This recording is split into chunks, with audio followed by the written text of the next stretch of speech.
শেষ এটা। শেষ।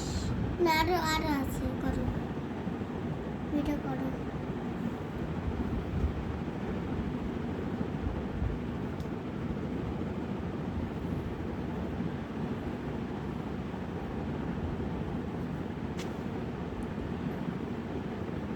এটা কি শোনো?